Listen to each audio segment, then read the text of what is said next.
E aí, pessoal, tudo massa? Meu nome é Everaldo Chaves, sou professor de História e para mim é uma honra mais uma vez contribuir para esse projeto belíssimo chamado de Vai Cair no Enem. O tema de hoje, um tema recorrente em provas de Enem. Inclusive, já fica como dica. Pessoal, com certeza vai aparecer alguma coisa na prova de 2023 falando sobre a Revolução Industrial. E a primeira coisa que vocês precisam lembrar é que a Revolução Industrial, ela não marcou o surgimento da indústria. Pessoal, indústria é tudo aquilo que transforma a matéria-prima. Pensando assim, a indústria, ela nasce com o próprio ser humano. Na pré-história, por exemplo, o homem, utilizando as suas mãos, o homem pegava a pedra e transformava a pedra em ferramenta. Isso é o que a gente chama de indústria lítica. Então, a Revolução Industrial definitivamente não foi o surgimento da indústria, e sim a transformação da indústria. A indústria, até o século XVIII, ela era uma indústria manufatureira, ou seja, os produtos eles eram fabricados pelas mãos do artesão.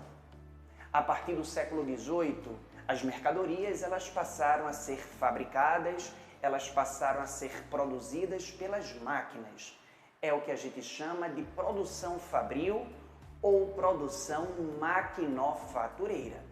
Portanto, a Revolução Industrial foi essa passagem, foi essa transformação da indústria mano para a indústria maquinofatureira. Lembrem que a Revolução Industrial ela tem início no século XVIII, lá na Inglaterra. Lembrem também que a Revolução Industrial ela é dividida em 4 fases. A primeira fase ela é chamada de Era do Carvão e do Ferro. É nesse momento que surgem os motores a vapor. A segunda fase ela é chamada de Era do Petróleo, do Aço e da eletricidade. E nessa segunda fase surgem os motores a diesel, os motores a combustão interna. A terceira fase, a era da robótica, a era da cibernética. É nessa terceira fase que surgem os computadores, é nessa terceira fase que surge a internet.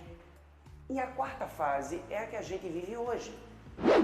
Essa quarta fase ela é chamada de Indústria 4.0 ou a Era da Internet das Coisas.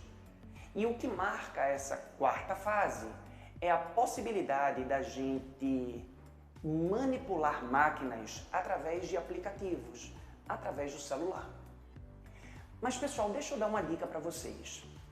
A título de história, as fases que realmente importam para vocês é a primeira e a segunda fase. A primeira fase, a Era do Carvão e do Ferro, porque naquele momento surgiram as primeiras fábricas e naquele momento não existiam leis trabalhistas.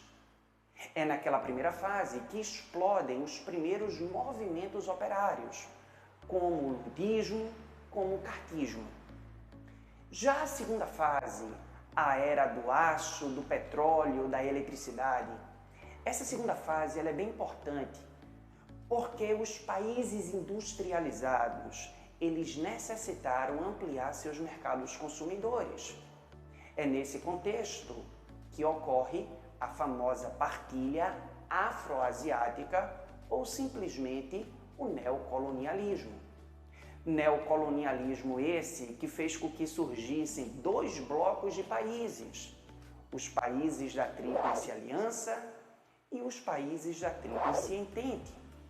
Países esses que vão disputar mercados consumidores na África, na Ásia, na Europa, e essa disputa por mercado consumidor vai culminar com a Primeira Guerra Mundial. Então fica a dica, Revolução Industrial é um assunto extremamente importante para vocês e a título de história foquem na primeira e na segunda fase, os movimentos operários e a partilha afroasiática. Do mais, um beijo bem grande para vocês bons estudos, detonem nesse planejamento pedagógico e até o próximo encontro, se Deus quiser.